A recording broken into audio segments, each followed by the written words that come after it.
Hi, everyone, and welcome to this first episode of Beneath the Surface, the podcast where we dive deeper into the meaning of our experiences to learn from it and grow. I am Mila, your host, and I'm very excited for this first episode where we're going to be talking about a theme that is very, very dear to me, which is the theme of leaving home and starting to live by yourself at an early age. So, for the personal story, I started living by myself at age 17 and I left the town where I grew up. I left also the region. I went 6 or 7 hours away from my family. So that was quite of a challenge, and I really wanted to share with you for this first episode a bit of what I learned from it, and also the few tips that help me, let's say, make it easier.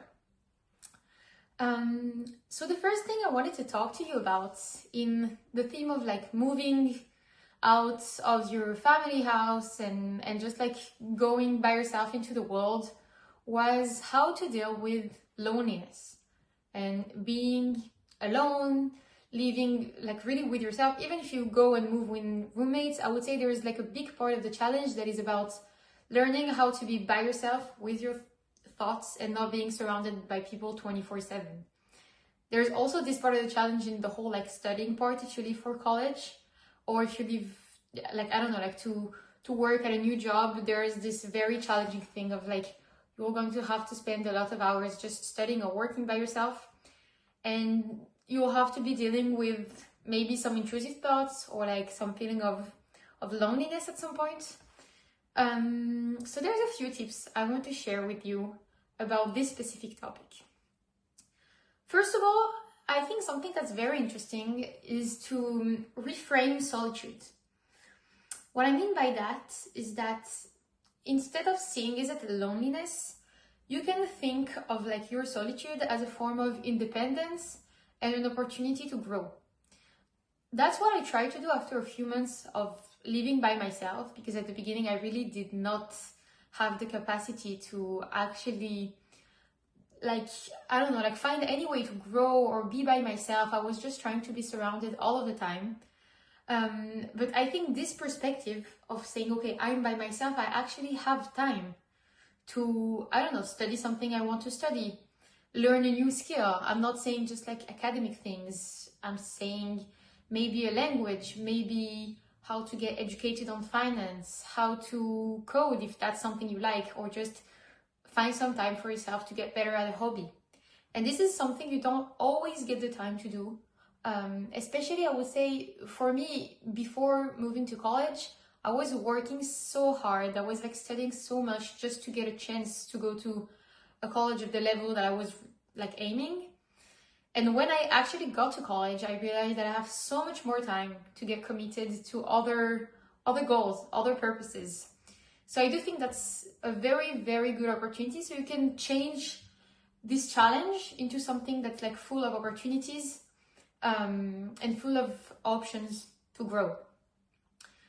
The second thing I would say about being alone is that you can actually build a support network. What I mean by that is that there's kind of two sorts of people when you move out of your parents' house.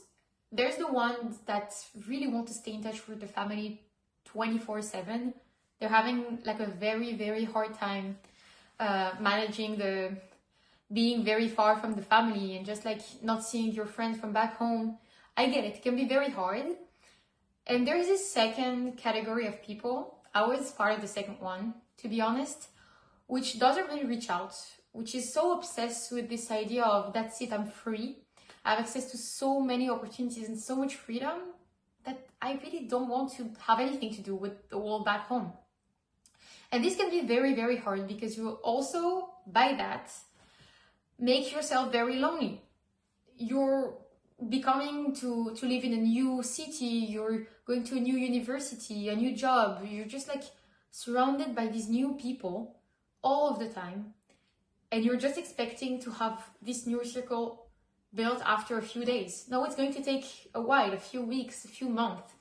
So I would recommend that even if you're physically alone or physically far from home, stay connected with friends, family, or maybe communities if you don't have the chance to have friends or family at home. People who have like shared common interests with you, in order to feel like you always have multiple pillars in your surrounding.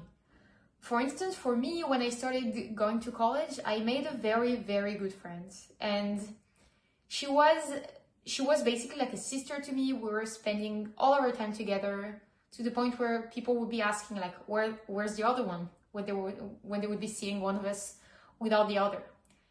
And at some point we stopped being friends for a few reasons. I had to stop this friendship, and so I ended up being very, very lonely. I kind of like chose to dive into that loneliness because I trusted the process. I said, this friendship is not good anymore. It's not valuable for me anymore. I have to trust the process and just accept that I'll be lonely for a couple of weeks and then I'll find my people again. But since that moment, I kind of valued this idea of having multiple circles, having friends from the university, having friends from back home, having my family, staying in touch as much as possible. If you're not close to your family, maybe there are some people in your family that you feel close to. And even if it's not that close, just take what you can take from every relationship that you have around you. I would say if you have some friends back home that maybe don't understand like your, I would say like your hobbies, or maybe they don't understand what you're studying, the subject that you're studying. I say it probably happened to a few people like me who studied social sciences. You have a lot of people back home not understanding why you would be doing that. So if you feel like you're not understood in one specific circle, maybe you can just take what you have to take from this circle. You know, for me, a few friends from high school did not understand my goals. It's not that big of a deal. I just stayed friends because, I don't know, I was having fun with them. It was very funny having some conversations and a few jokes with them, but maybe not to just, like, I don't know, I would not like to spill all of my secrets to them because they don't really understand my goals in life. But it's okay. Like, you don't have to be your most developed self with everyone. You don't have to be your closest self with every single one of your friends. So I would say that's also something you have to keep in mind. Like, take what's interesting for every type of person that you have in your surroundings. You don't have to be extremely close to every single person that you're talking to. Another thing about being alone, and it kind of is related to what I said before, is filling your time with purpose. And by that I mean, I realized that when I moved to college 3 years ago, I had so much free time to do something meaningful, and I wasted so much of it just trying to see people that I really didn't care about, or just trying to I don't know, fit into a standard. And it does take time, it does take energy. And once I operated this shift of, okay, I actually don't need to do all of these things, because at the end of the day, none of these people care, and also I do not care about what they want for me. I succeeded to put more of my time into meaningful things. I would say for some people, it's human connections. Maybe you want to build, I don't know, a network to help people in your neighborhood. Maybe you want to build an association. Maybe you want to build a business. Maybe for you, it's more about learning a language for your next travel. Maybe for you, it's actually booking the travel plans. These few things can sound like too big to start. I remember when I started learning a new language, I was thinking, the mountain is way too high. Like, I'm never going to get to something that's actually useful. But actually, in all of these situations, if you feel like it's meaningful, the path to it is going to be way more interesting than the result that you're going to get. If you feel like your place is in an association, even though you're not going to be right now the president of it, if you're joining it this week, the process of going through the association, the process of helping people through it, of feeling that you're doing something with purpose, is going to be extremely meaningful. And it's also going to make you feel like you have a purpose on a daily basis, and that you're actually building a new life instead of simply missing out on what's happening home. Now, speaking of missing out on what's happening home, I wanted to talk about FOMO. That's one of the very, very big subjects that you're going to be thinking about, probably if you're moving out. I had this thing because I used to live in a very big city and I moved to a smaller one where none of my friends were going. Most of them were staying in my hometown. And so with this type of like life-changing experiences, I would say, because it was very much like a very big experience that I had to go through this whole like moving out process and living in another city for a few years, you'll have to get used to seeing your friends just meeting without you, maybe your group friend changing, the dynamics evolving, and it can be very, very disturbing. I have something in mind, like for example, when I used to come home, I would see my friends and there's just, like a few jokes that you don't understand. And suddenly you're like, okay, I'm not really part of this friend group anymore. I'm missing out so much. Like, how can I still stay here and still build something abroad or build something in my new city, build something in my new environment? By the way, even if you're not moving to another city, maybe you're just going to a new university, going into a new job, and you don't want to lose your surrounding, and that completely makes sense. And so in order to deal with FOMO in general, I always like remind myself of a few tips that I've learned through my experience. The first one would be a very, very basic one, which is to do social media detox. Sometimes I would be feeling very overwhelmed by everything I see on social media, all of my friends meeting, or even if it's not like my friends, I don't know, some big event happening in my hometown. A lot of people of my university going to the same party, and I'm not there because I need to rest. I cannot attend every single event. I cannot be with every single one of my friends, especially if you're kind of like a social butterfly.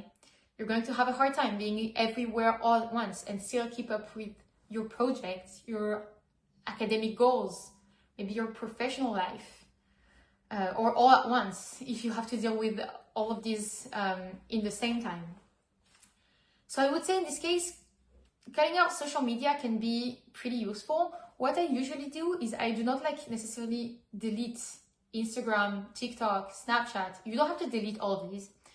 You can, for instance, I'm thinking on Instagram especially, silence the story of some association accounts, or like I would say if there's like, I don't know, like one major group of people always organizing party at a university, sometimes just silence the story and silence their publications.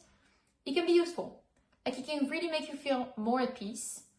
And once you feel like you have more time to dedicate to that, you can just go and have a look. Or just maybe you can allow yourself once a week to go on the social media of this specific account and check what's going on, like when's the next party, or something like that.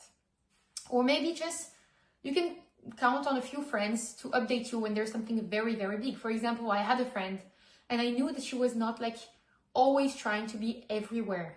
She was just going to a party when it was really, really worth it. Like the venue or something in particular, or like, I don't know, there was some very big events. She was really saving her time for these kind of events. And so I was kind of counting on her at some point to tell me about it. I would not miss some big thing, but I would not have to like go to some minor events that was not really relevant to. Another tip would be to focus on the journey. Remember, leaving home is a bold step that many people never take. So you're already so much far from the start line. You did so much more than the average person. You can be very, very proud of yourself. So consider that even if you just moved, you go to school or like you go to work every day and you do nothing else, that's way more than enough. You can be very proud of yourself for that. Now the third thing about FOMO, it's kind of like a tip I learned from my experience with FOMO, because I used to have a very big fear of missing out when I started college. I would go to like every single party 4 times a week, go home by like 4 a.m., wake up at 8 a.m. to go to class, or like go on a run. I was so scared of being by myself. I wanted to be everywhere all at once. And so what I learned from that is that what you can do is create your own experiences. Instead of watching others live, you can put your energy into building your own small rituals, traditions, adventures. For example, if you live near the nature, go on hikes by yourself. At the very moment where you do it, you can think like, especially the first time, like, what am I doing? I'm not having that much of a fun experience. Maybe I'm missing out on something else. But in the end, you'll see that like 1 or 2 years from now, you'll be able to tell about so many adventures that you had. And you will develop also a lot of new skills that you did not expect. And you will value that a lot more in a few years once you know how to deal with the fear of missing out and the fear of being by yourself. You'll see these things really fade away. In the beginning, it can feel like it's very, very hard to deal with, but after a few years, it really does fade away. I can assure you, if you work on that sufficiently, it really does fade away. Now, another topic that I'm thinking about a lot when it's about moving out, especially at a young age, and it's kind of a tricky one to be talking about, it's the topic of self-regulating. When I started going to college, I had a very hard time being disciplined. And I don't mean only like being disciplined to go to the gym. It was not even a topic, like not even a subject at the time. Or like being disciplined to go to class and be very serious was not even something I thought about in college. I would say disciplined about the way that you organize your life, the way that you handle yourself in difficult like situations. If you can, try on your daily life to set a routine. For example, even like a small morning routine or an evening ritual can give you structure because no one's going to be taking track of you. I'm thinking, for instance, when you go grocery shopping, no one is going to check what you're eating. No one is going to check if you're having enough vegetables, if you're having enough proteins. In the evening, no one's going to check if you clean the dishes. In the morning, no one's going to check if you wake up on time and you have time to have breakfast, or if you just wake up like 3 minutes before your class and end up running there. So if you want to have a life where you feel like you're still in control, I would say try to set these few rituals. At the beginning, it might feel a bit hard, but you'll get used to it. Like, discipline makes everything, not in the sense that it has to be hard every single time you have to like impose things to yourself. No, it's not that way. I'm really thinking that discipline resides in the way that you actually make yourself used to a certain pattern. And that's what happens if you get yourself used to every time you go grocery shopping, grab a few vegetables at the very beginning. So you know you have them and it's considered in your budget.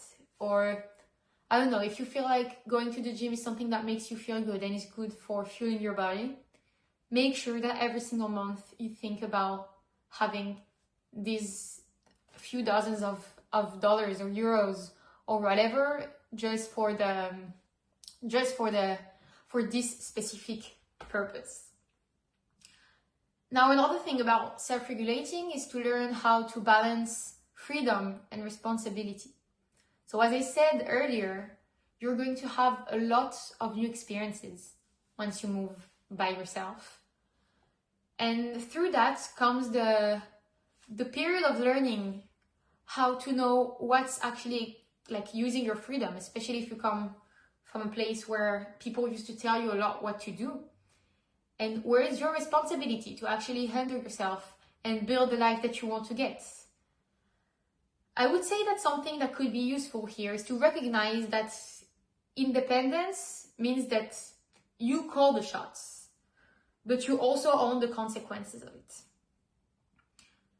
Another thing that you have to learn is to check on yourself. If you procrastinate, that's something that happens a lot, especially if you're a student. You know that this is one of our main enemies. If you procrastinate or like overspend, or you tend to spiral emotionally or overthink, try to pause and ask yourself, what's one small thing I can do right now to move forward and not stay in this situation? That's an exercise that can really help you take a step back and be very responsible about your decisions. It also gives you a very important sense of pride when you realize that you're actually able to deal with the situation by yourself. Simple example, let's say you're overthinking about a situation.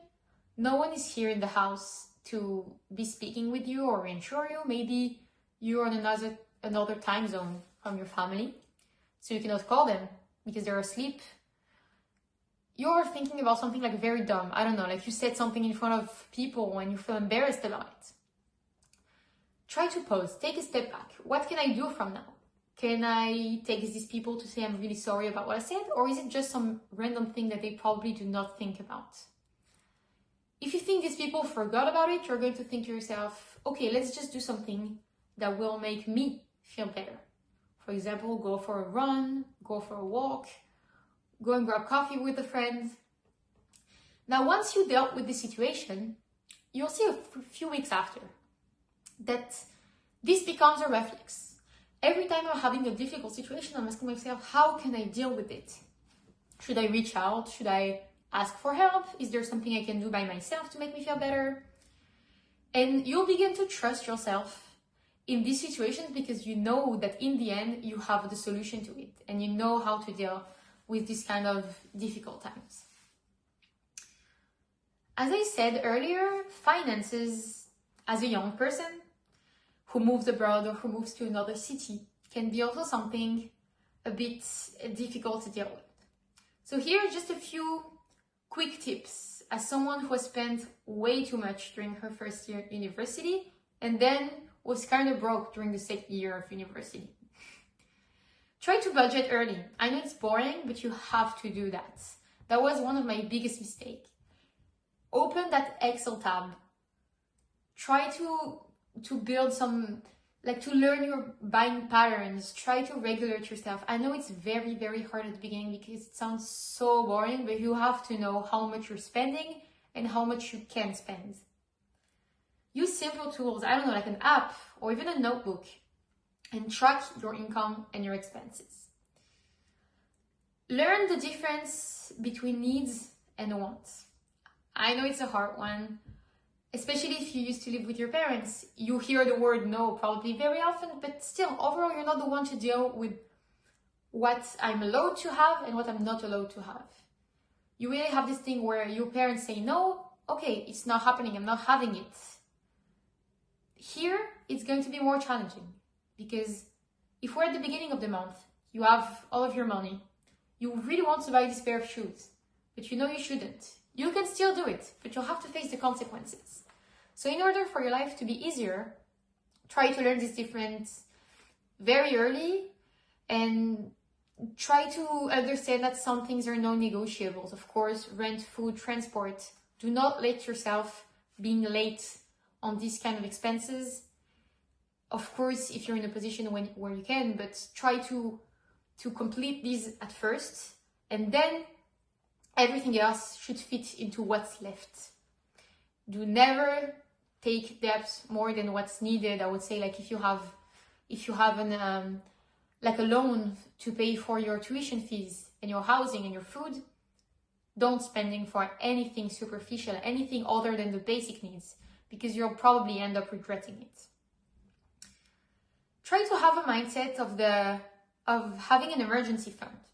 Even $10 to $20 put aside regularly builds a buffer that reduces stress later. We always have these types of situation where we need some extra money. I don't know. I hope it never happens to you, but it happens to a lot of people, at least, to have some emergency medical expense, some emergency travel that you have to do, maybe to go back home, to visit a friend that needs help. Try to have these emergency funds, even if it doesn't seem like a lot at the beginning.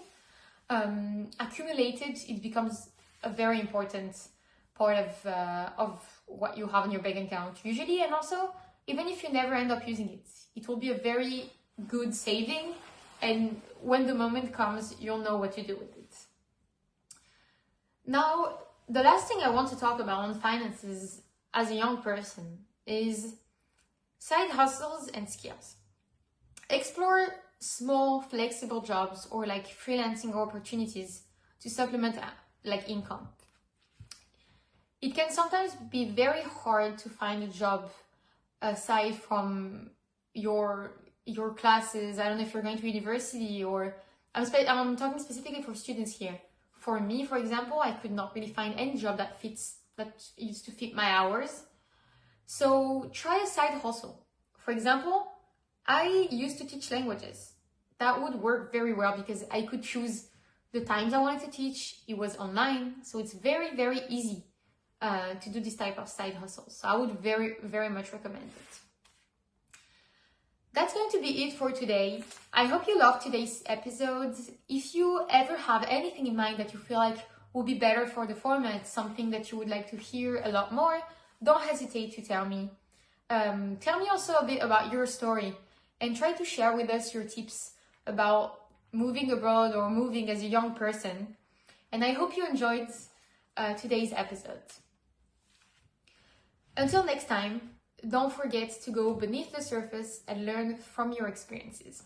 I'll see you next week.